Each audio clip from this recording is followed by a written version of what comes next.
नमस्कार साथियों, connect with HR classes में आपका स्वागत है।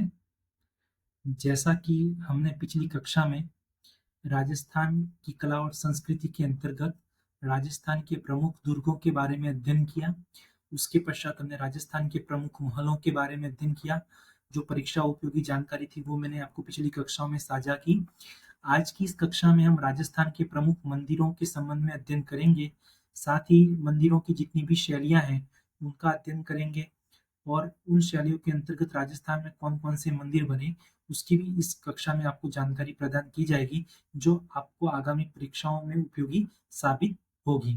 तो अगर इस चैनल पर आप नए तो चैनल को सब्सक्राइब जरूर करें, अधिक से अधिक मात्रा में इस वीडियो को शेयर करें और वीडियो पसंद आए तो उसको लाइक जरूर करें। तो बिना देरी के आपका समय न जाया करते हुए आज की इस कक्षा को प्रारंभ करते हैं। राजस्थान के प्रमुख मंदिर के अंतर्गत जो राजस्थान की प्रमुख मंदिर है उसके अंतर्गत हम मंदिर निर्माण की जो प्रमुख शैलियाँ हैं उसका हम अध्ययन करते हैं। तो मंदिर निर्माण की जो प्रमुख शैलियाँ हैं वो मुख्यतः 3 हैं। नागर शैली है, उसके बाद द्रविड़ शैली और बेसर शैली है। तो सर्वप्रथम हम पढ़ते हैं नागर शैली। जो नागर शैली की प्रमुख विशेषता है वो इस प्रकार है। इस शैली में जो मंदिरों में गोल गुंबदनुमा ऊंची चोटी और बीच में गर्भगृह होता है। अर्थात इस शैली के जो मंदिर है इस शैली के जो मंदिर है में गोल गुंबदनुमा ऊंची चोटी, गोल गुंबदनुमा ऊंची चोटी जो मैं आपको बता रहा हूँ आमलक लिखा हुआ है वो, उसके पश्चात बीच में गर्भगृह होता है। जो ये सेंटर पॉइंट में होता है इस गर्भगृह बीच वाला भाग, ये जो रेक्टेंगल के रूप में आपको दर्शाया गया है और डायग्राम में इसे गर्भगृह का है, एकदम सेंटर में होता है। उसके बाद जो मंदिर होते हैं वो चबूतरे पर होते हैं। तो अर्थात जो नागर शैली में जो मंदिर बने हुए होते हैं वो चबूतरे पर बने हुए होते हैं। अर्थात ये जो चबूतरा है उसके ऊपर ये जो पूरा मंदिर बना हुआ होता है। इसके बाद इसके आगे की विशेषताएं, जिसके बीच में गर्भगृह होता है, अर्थात ये गर्भगृह जो रेक्टेंगल के रूप में है और गर्भगृह के चारों ओर क्या होता है, प्रदक्षिणा पथ होता है। तो ये जो गर्भगृह है उसके चारों ओर जो ये रेक्टेंगल रूपी जो आकृति बताई गई है गर्भगृह के जो चारों ओर है जो प्रदक्षिणा पथ होता है, ये नागर शैली की विशेषता है। इसके बाद अगली विशेषता है, इसमें मंदिर शिखर युक्त होता है। अर्थात ये जो मंदिर होते हैं नागर शैली के वो शिखर युक्त होते हैं, उसमें शिखर होते हैं अर्थात हाइट वाले मंदिर होते हैं, ज्यादा हाइट वाले मंदिर होते हैं। ये देखिए शिखर भी आपको आइडेंटिफाई करके बताया है डायग्राम में। उसके बाद राजस्थान के जो अधिकांश मंदिर है इसी शैली में बने हुए हैं। अर्थात जो राजस्थान के अधिकांश मंदिर है वो नागर शैली में बने हुए हैं। तो अगर आपको प्रश्न पूछे कि राजस्थान के अधिकांश मंदिर किस शैली में बने हुए हैं तो वो कौन सी शैली में बने हुए हैं, वो आपके बने हुए हैं नागर शैली में। इसके बाद दूसरा महत्वपूर्ण बिंदु जो उसका है वो यह है कि यह जो नागर शैली है वो उत्तर भारत की शैली है। कौन सी शैली है, उत्तर भारत की शैली है। तो यहाँ पे आपको जो जानकारी दी गई है वो उसमें महत्वपूर्ण जो बिंदु है नागर शैली के, पहला गोल गुंबदनुमा ऊंची चोटी होती है, दूसरा बीच में गर्भगृह होता है, तीसरा मंदिर जो होते हैं चबूतरे पर बने होते हैं, चौथा गर्भगृह के चारों ओर प्रदक्षिणा पथ होता है, पांचवा मंदिर शिखर युक्त होते हैं, छठा अधिकांश जो मंदिर है राजस्थान के वो नागर शैली में बने हुए हैं। दूसरी इसकी विशेषता महत्वपूर्ण जो तथ्य निकल के ये आता है विशेषताओं में कि ये उत्तर भारत की शैली है। कौन सी, नागर शैली। तो ये मैंने आपको डायग्राम बताया नागर शैली का, तो इसको देखें, ये शिखर है मंदिर का, ये आमलक गोल गोलाकृत रूप से होता है। उसके बाद ये बीच में एपी सेंटर में होता है इसका गर्भगृह। उसके बाद ये उसके मंडप है, उसके बाद ये चबूतरा है जिस पर ये मंदिर बना हुआ होता है। तो ये नागर शैली की जो प्रमुख स्ट्रक्चर है वो मैंने आपको बताया। उसके बाद हम आगे देखें तो नागर शैली की उपशैलियां भी है। तो नागर शैली की उपशैलियां कौन कौन सी है, पहली है महामारू या जिसे हम गुर्जर प्रतिहार शैली कहते हैं, दूसरी है पंचायतन शैली और तीसरी है एकायतन शैली। तो सबसे पहले हम उपशैली के अंतर्गत नागर शैली के देखें तो महामारू या गुर्जर प्रतिहार शैली, इसमें क्या क्या देखने को मिलता है, इसमें जो है अशलील मूर्तियों का निर्माण किया गया। इस शैली में अशलील मूर्तियों का निर्माण किया गया। इस शैली का जो सर्वाधिक विकास जो है गुर्जर प्रतिहारों ने किया। तो आपको पूछा जाए कि गुर्जर प्रतिहार शैली का सर्वाधिक विकास किसके काल में हुआ, तो गुर्जर प्रतिहारों के काल में हुआ। आगे देखने को मिलता है कि 8वीं और 12वीं सदी के बीच यह शैली सर्वाधिक पनपी। कौन सी शैली सर्वाधिक पनपी, महामारू या गुर्जर प्रतिहार शैली। तो आपको पूछा जा सकता है कि गुर्जर या महामारू शैली निम्नलिखित कालक्रम में से किस काल में सर्वाधिक पनपी? तो 8वीं और 12वीं सदी के मध्य में। उसके बाद इस शैली के जो प्रमुख उदाहरण हैं, वो है पहला कुंभ स्वयं मंदिर, जो कहाँ पे है? चित्तौड़। दूसरा कालिका माता का मंदिर, वो भी कहाँ है? चित्तौड़ में। सास बहू का मंदिर नागदा में, और हरिहर मंदिर ओसिया जोधपुर वाला। तो ये महामारू शैली के प्रमुख मंदिर है, और आपको यहाँ से क्वेश्चन बना हुआ नजर आएगा अगर आप परीक्षाओं के पिछले प्रश्न पत्र उठा के देखेंगे। तो गुर्जर प्रतिहार शैली या महामारू शैली के अंतर्गत निम्नलिखित में से कौन कौन से मंदिर है? तो कुंभ स्वामी मंदिर, कालिका माता मंदिर, सास बहू मंदिर और हरिहर मंदिर ओसिया वाला। उसके बाद दूसरी उप शैली है नागर शैली के अंतर्गत पंचायतन शैली। इसमें क्या कहा गया है? पंचायतन शैली में एक मुख्य मंदिर होता है, अर्थात पंचायतन शैली में एक मुख्य मंदिर होता है तथा 4 अन्य मंदिर होते हैं। आगे ये कहता है कि मुख्य मंदिर में पंचायतन शैली में विष्णु तथा अन्य मंदिर में शक्ति, शिव और शक्ति, सूर्य, गणेश जी के मंदिर होते हैं। अर्थात जो मुख्य मंदिर होगा विष्णु का होगा, और अन्य जो मंदिर होंगे चारों मंदिर, उसमें शिव, शक्ति, सूर्य और गणेश जी के मंदिर होते हैं। ये जो मंदिर होते हैं श्रृंखला में होते हैं, मतलब ये क्रमशः होते हैं। इसके जो उदाहरण होते हैं पंचायतन शैली के, जो हमें राजस्थान में देखने को मिलते हैं, ओसिया जोधपुर का मंदिर, जो हरिहर मंदिर, बारडोली का शिव मंदिर, बड़देवरा मंदिर, जगदीश मंदिर उदयपुर वाला, और बूढ़ातीत मंदिर कोटा वाला। तो ये पंचायतन शैली के मंदिरों के उदाहरण हैं।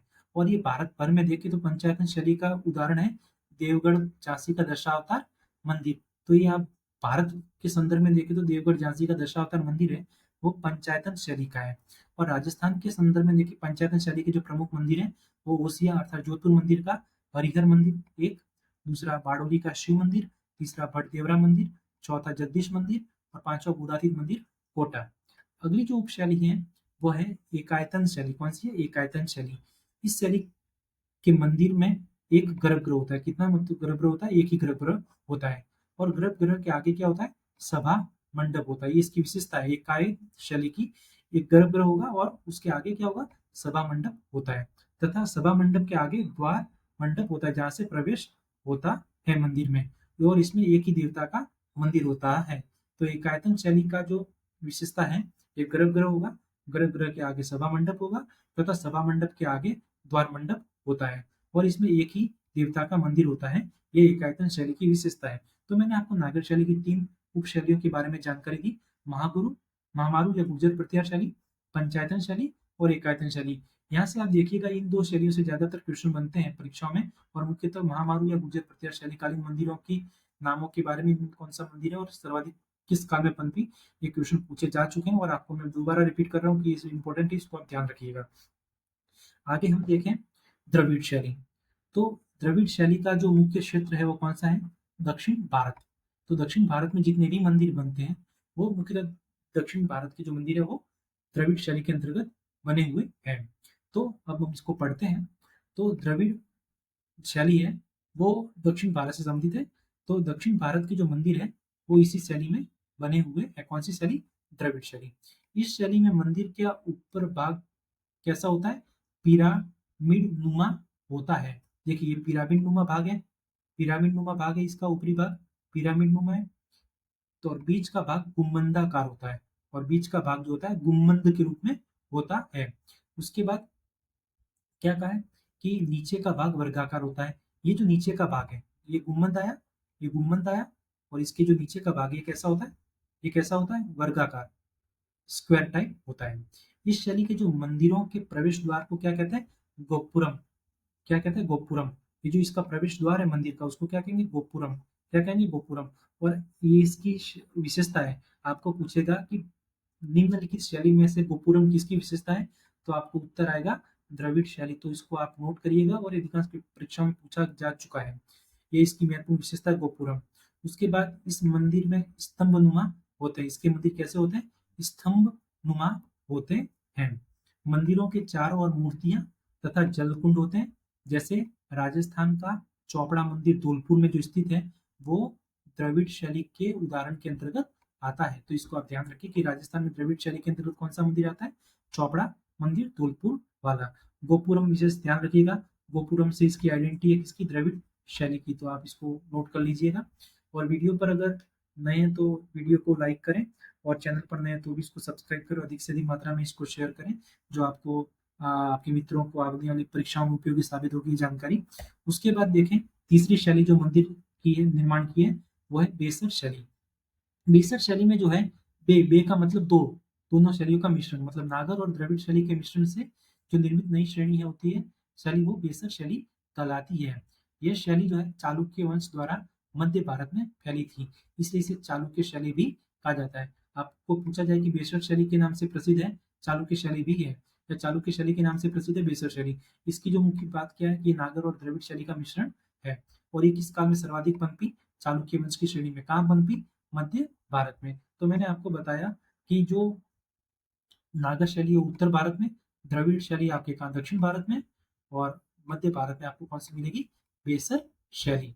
ठीक है, तो ये मैंने आपको राजस्थान के प्रमुख निर्माण जो मंदिरों का हुआ है उनके शैलियों के बारे में भी आपको बताया, और जो मुख्यतः निर्माण मंदिरों की शैलियां हैं उनको भी आपको मैंने बताया। अब हम पढ़ते हैं स्पेशली राजस्थान के संदर्भ में। तो सबसे पहले हम पढ़ते हैं महामारू शैली या गुर्जर प्रतिया शैली, जो आप नागर शैली का एक भाग है या उपशैली है।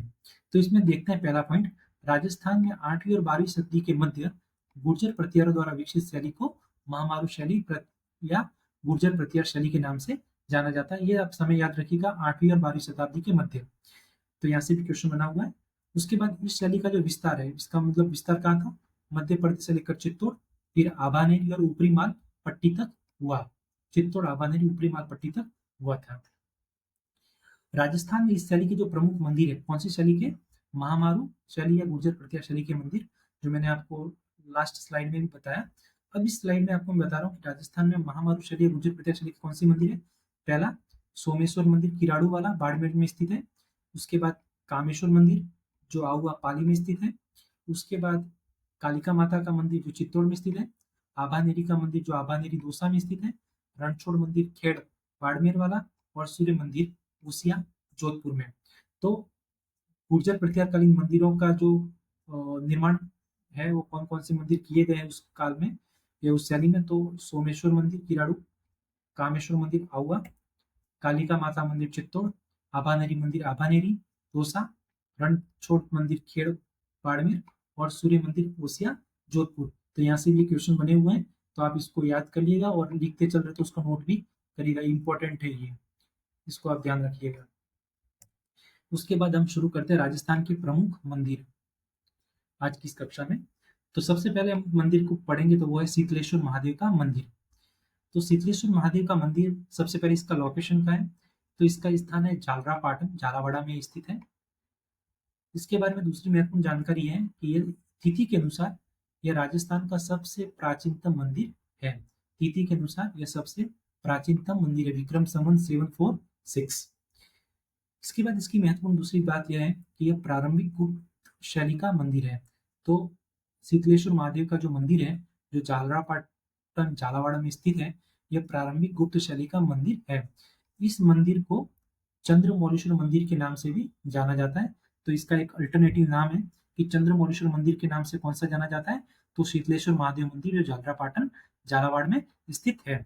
दूसरा महत्वपूर्ण मंदिर जो अधिकांश तो पूछा जाता है, वह एकलिंग जी का मंदिर। इसके बारे में जानकारी क्या है, इसका पहले निर्माणकर्ता कौन थे।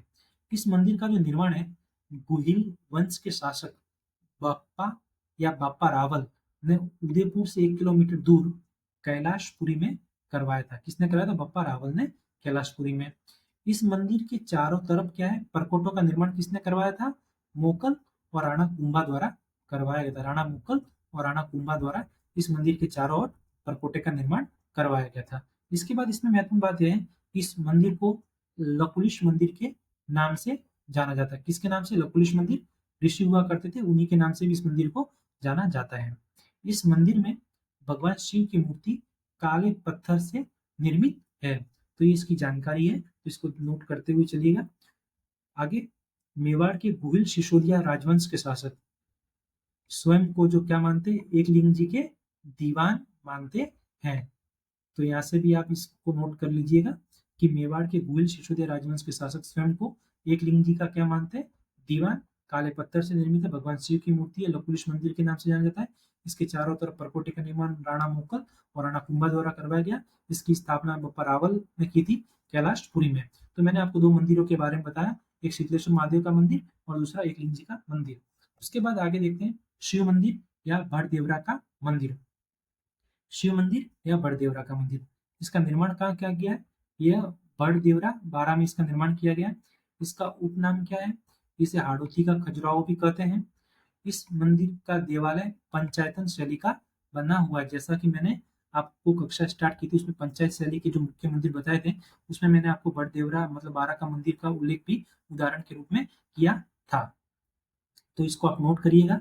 इसका उपनाम क्या? हाड़ोती का खजुराहो अगर आपको पूछे कि जाना जाता है तो बड़देवरा मंदिर या शिव मंदिर है तो जाना जाता है। और इसकी दूसरी महत्वपूर्ण बात है, पंचायतन शैली से बना हुआ है। आगे हम मंदिर देखें तो वह सोमेश्वर मंदिर। सोमेश्वर मंदिर का निर्माण जो है 11वीं और 12वीं सदी में किया गया। स्थान इसका क्या है? किराड़ू बाड़मेर में। ये किसको समर्पित मंदिर है? ये भगवान शिव को समर्पित मंदिर है। इसका उपनाम क्या है? इसको राजस्थान का खजुराहो कहा जाता है। किसको? सोमेश्वर मंदिर को। जबकि हाड़ौती का खजुराहो किसे कहा जाता है? बड़देवरा मंदिर को। तो इसमें ये अंतर है, इसको थोड़ा ध्यान रखिए, कंफ्यूज होते हो आप। राजस्थान का खजुराहो का है तो सोमेश्वर मंदिर है, हाड़ौती का खजुराहो का है तो बड़देवरा मंदिर है 12 वाला। इसका उपनाम क्या है सोमेश्वर मंदिर का? राजस्थान का खजुराहो। खजुराहो के जो मंदिर है वो मध्य प्रदेश में स्थित है। उसके बाद गुर्जर प्रतिहार शैली में बना यह राजस्थान का अंतिम मंदिर है। कौन सा? सोमेश्वर मंदिर गुर्जर प्रतिहार शैली में बना हुआ राजस्थान का अंतिम मंदिर है सोमेश्वर मंदिर। इसके बाद आगे महत्वपूर्ण जानकारी है, इस मंदिर में काम शास्त्र की भाव भंगिमा प्रस्तुत करने वाले चित्र उत्कीर्ण किए गए हैं। किसमें? सोमेश्वर मंदिर किराड़ू वाले में। उसके बाद देखें तो नाम आता है अंबिका माता का मंदिर। अंबिका माता के मंदिर को मेवाड़ का खजुराहो कहते हैं। मेवाड़ का खजुराहो किसको कहते हैं? अंबिका माता के मंदिर को। इसका स्थान कहाँ है? जगत उदयपुर में। तो आपको पूछे राजस्थान का खजुराहो सोमेश्वर मंदिर, हाड़ौती का खजुराहो बड़देवरा शिव मंदिर, उसके बाद आपको पूछे मेवाड़ का खजुराहो तो अंबिका माता का मंदिर। उसके बाद जो महत्वपूर्ण है जगदीश मंदिर उदयपुर स्थित। जगदीश मंदिर का जो निर्माण है वो महाराणा जगत सिंह प्रथम ने 1651 में करवाया था। इसमें महत्वपूर्ण दूसरी बात है, ये जो जगदीश मंदिर और पंचायतन शैली से बना हुआ मंदिर है, नोट करते चलिएगा, पूछा जा सकता है और पूछा गया भी है। भगवान विष्णु को समर्पित ये मंदिर है। कौन सा? जगदीश मंदिर। पूछा जा सकता है भगवान जगदीश मंदिर किसको समर्पित है? शिव को। भगवान विष्णु को तो विष्णु को समर्पित है। इस मंदिर के पास जगन्नाथ राय प्रशस्ति लगी हुई है। तो जगन्नाथ राय प्रशस्ति कहाँ लगी हुई है? जगदीश मंदिर के पास। इस मंदिर को सपनों से बना मंदिर भी कहा जाता है। तो आपको पूछा जा सकता है कि सपनों से बना मंदिर किसे कहा जाता है? तो जगदीश मंदिर उदयपुर वाले को कहा जाता है। यह पंचायतन शैली में बना हुआ मंदिर है और भगवान विष्णु को समर्पित है और जगन्नाथ राय प्रशस्ति यहाँ लगी हुई है। उसके बाद जो महत्वपूर्ण मंदिर है वो है रणकपुर जैन मंदिर। तो रणकपुर जैन मंदिर के संबंध में अगर जानकारी देखें तो इसका जो निर्माण है, इस मंदिर का निर्माण धरणक नामक जैन व्यापारी ने राणा कुंभा के शासनकाल में करवाया था। तो इसमें जो महत्वपूर्ण बात है, इसका निर्माणकर्ता कौन था? धरणक कौन था? जैन व्यापारी था। और किसके शासनकाल में करवाया था? राणा कुंभा के शासनकाल में। इसका जो स्थान का है रणकपुर पाली में। इसका शिल्पकार कौन था रणकपुर जैन मंदिर का? ये देपाक था। याद रखिएगा, इसका शिल्पकार देपाक था। पूछा जाता है, पूछा गया है। उपनाम इसका क्या है? चौमुखा मंदिर। रणथंभौर के मंदिर को चौमुखा मंदिर या खंभों का अजायब घर भी कहा जाता है। तो इसके दो उपनाम है, खंभों का अजायब घर और चौमुखा मंदिर। ये जो शैली है पंचायतन शैली और भूमि शैली में बना हुआ मंदिर है, तो इसको नोट करिएगा। इसके आगे का महत्वपूर्ण जानकारी है कि मंदिर जो है मंथाई नदी के किनारे भगवान आदिनाथ या ऋषभ देव को समर्पित है। पूछा जा सकता है कि रणपुर का जैन मंदिर किस नदी के किनारे है? मंथाई नदी के किनारे। और ये किसको समर्पित है? ऋषभ देव या आदिनाथ को समर्पित है। इसके बाद इसमें महत्वपूर्ण जानकारी है कि इस मंदिर में कुल कितने खंभे हैं? 1444 खंभे हैं। तो ये नोट कर लीजिएगा, आंकड़ा 1444 खंभे का है रणकपुर जैन मंदिर में। इसलिए इस मंदिर को खंभों का क्या कहा जाता है? अजायब घर कहा जाता है। किसको? रणकपुर के जैन मंदिर को खंभों का अजायब घर कहा जाता है। उसके बाद महत्वपूर्ण मंदिर आता है सास बहू का मंदिर। सास बहू के जो मंदिर में है तो इसका स्थान कहाँ है? नागदा उदयपुर में स्थित है। किस शैली में बना हुआ है? पंचायतन शैली में किसको समर्पित है? भगवान विष्णु को समर्पित है। इसका निर्माण कब कराया? निर्माण 975 ईस्वी में करवाया। इस मंदिर में कितने मंदिर बने हुए? 2 मंदिर, एक बड़ा मंदिर है, एक छोटा मंदिर है। बड़ा मंदिर सास को मंदिर है और छोटा मंदिर बहू का मंदिर है। तो सास बहू मंदिर में आपको जानकारी रखने वाली बात यह है कि भगवान विष्णु को समर्पित मंदिर है, पंचायतन शैली में बना हुआ। स्थान आपको पूछे नागदा उदयपुर में। कब निर्माण किया? 975 ईस्वी में। इसमें मंदिर कितने हैं? 2 मंदिर है, छोटा मंदिर और बड़ा मंदिर। बड़ा मंदिर सास का मंदिर है और छोटा मंदिर बहू का मंदिर है। तो सास बहू के मंदिर से संबंधित जो जानकारी थी मैंने आपको बताई। अगर आप इस चैनल पर नए तो चैनल को जरूर सब्सक्राइब करें। वीडियो अगर पसंद आ रही तो लाइक करें और अधिक से अधिक मात्रा में इस वीडियो और चैनल को शेयर करें। तो बढ़ते हैं आगे। जगत शिरोमणि मंदिर। जगत शिरोमणि मंदिर का निर्माण किसने करवाया था? मान सिंह प्रथम की पत्नी कनकावती ने अपने पुत्र जगत सिंह की याद में करवाया था। तो आपको पूछे कि जगत शिरोमणि मंदिर का निर्माण किसने करवाया था? तो मान सिंह प्रथम की पत्नी थी कनकावती, उसने उनके पुत्र जगत सिंह की याद में करवाया था। ये कहाँ स्थित है? आमेर, जयपुर में। इस मंदिर में भगवान कृष्ण के काले पत्थर की वही मूर्ति लगी हुई है जिसकी पूजा चित्तौड़ में मीराबाई किया करती थी। तो ये भी नोट है, काले रंग की प्रतिमा लगी हुई है यहाँ पे जगत शिरोमणि मंदिर में। कहाँ? आमेर, जयपुर में स्थित है। किसके लिए बनाया था? जगत सिंह की याद में। किसने? कनकावती में कौन थी? मान सिंह प्रथम की पत्नी थी। उसके बाद मंदिर के शिल्प और सौंदर्य पर किस शैली का प्रभाव है? मुगल शैली का स्पष्ट प्रभाव दिखाई देता है। तो जगत शिरोमणि मंदिर से जो तथ्यात्मक जानकारी थी वो मैंने आपको दी और ये क्वेश्चन एग्जाम में पूछा गया है, तो इसको आप थोड़ा ध्यान दीजिएगा। उसके बाद नाम आता है ओशिया का मंदिर। ओशिया का मंदिर जो है वो जोधपुर में स्थित है। गुर्जर प्रतिहार काल में गुर्जर महामारू शैली में बना हुआ मंदिर है ओशिया का मंदिर। तो ये भी नोट कर लीजिएगा। उसके बाद 11वें नंबर पर मंदिर आता है गोविंद देव जी का मंदिर। गोविंद देव जी का मंदिर का जो स्थान है वो जयपुर है। ये गौड़ीय संप्रदाय का मंदिर है। किस संप्रदाय का गोविंद देव जी का मंदिर है? गौड़ीय संप्रदाय का मंदिर।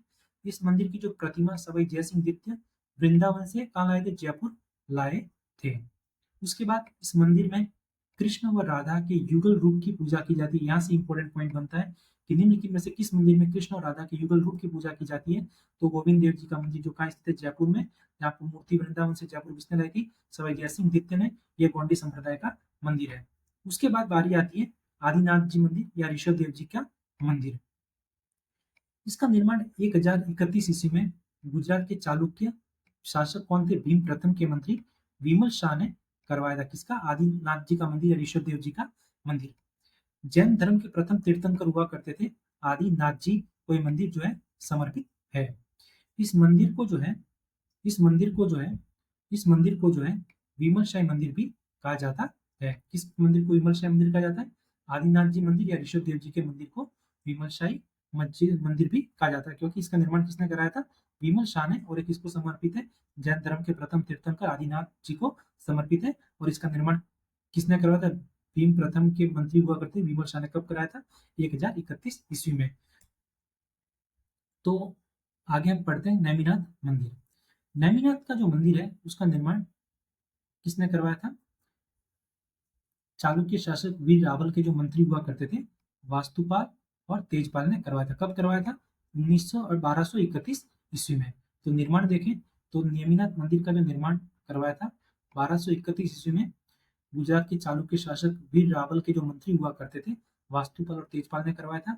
यह भगवान नेमिनाथ को समर्पित मंदिर है। इसी मंदिर को देवरानी जेठानी का मंदिर भी कहा जाता है। तो यहाँ से क्वेश्चन बनाया जा सकता है कि देवरानी जेठानी के मंदिर के नाम से राजस्थान का कौन सा मंदिर प्रसिद्ध है? तो नेमिनाथ मंदिर जो कहाँ स्थित है? माउंट आबू में। उसके बाद नाम आता है नया सूर्य मंदिर में। तो सूर्य मंदिर में देखें तो इसका स्थान झालरापाटन झालावाड़ में है।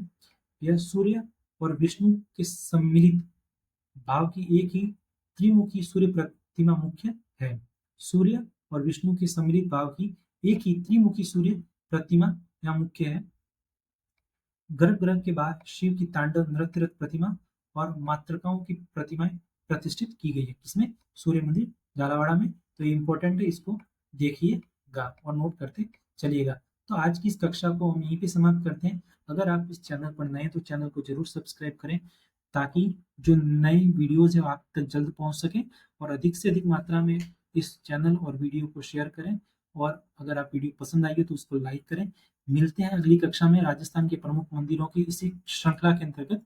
तब तक के लिए धन्यवाद। जय हिंद, जय भारत और इसी प्रकार आप बने रहिए वीडियो चैनल पर। धन्यवाद।